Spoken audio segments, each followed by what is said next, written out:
Realme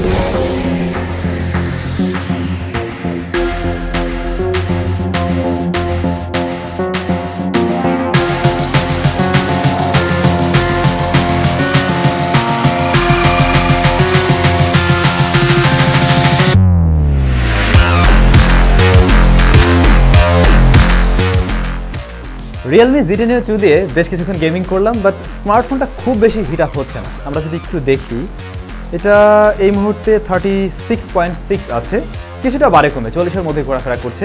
so ফোনটা খুব একটা হিট আপ হচ্ছিল না। আমরা একটু দেখতে চাই যে আসলে এর কুলিং সিস্টেমটা কী রয়েছে, কুলিং টেকনোলজি হিসেবে কী থাকছে। এজন্য আমরা এটাকে একটু খুলে দেখব।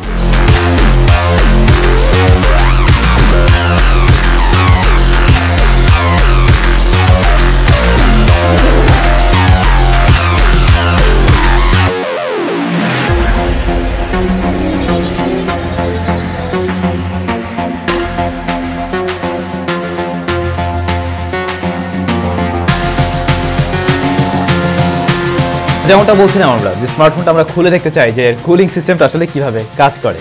তো আমরা যেটা দেখতে পেলাম, এইখানে এই যে ব্যাক সাইডে ব্যাক প্যানেলে একটা কুলিং টেকনোলজি তারা ব্যবহার করেছে। এটা মূলত মেইন যে মাদারবোর্ড, যেখানে কিনা সিপিইউটা রয়েছে, প্রসেসরটা ঠিক ওইটার উপরে কিন্তু লেগে থাকে, যার ফলে এটা খুব দ্রুত সময়ে ঠান্ডা হয়ে যায়। আর অপর পাশে আমরা দেখছি থার্মাল পেস্ট দিয়ে মেইন যে বডি, এটা কিন্তু মেটালিক, এর সাথে অ্যাটাচ করা থাকে, যার ফলে খুব দ্রুত তাপমাত্রা ছড়িয়ে পড়ে এবং এতে করে হয়তো ফোনটা খুব বেশি হিট আপ হচ্ছিল। তো এই বিষয়ে নিশ্চয়ই ক্লিয়ার। তবে আমরা এই স্মার্টফোনটা যেহেতু খুলে ফেললাম, একটা স্পেশাল কিছু করা যায় কিনা একটু ট্রাই করে দেখা যায়।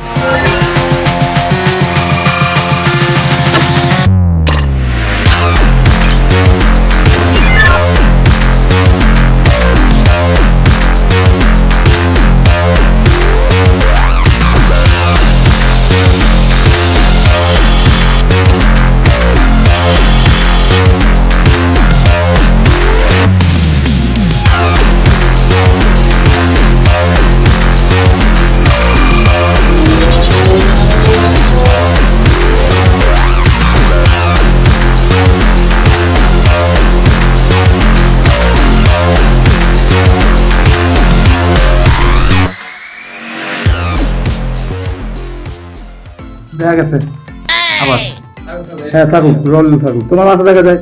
Ready 1 2 3 action. আবার দেখা গেছে, আবার তোমার হাতটা একটু দেরিতে যাচ্ছে। 1 2 3 গো অ্যাকশন। পারফেক্ট। রেডি, হ্যাঁ ঠিক আছে, পারফেক্ট। 1 2 3 গো অ্যাকশন।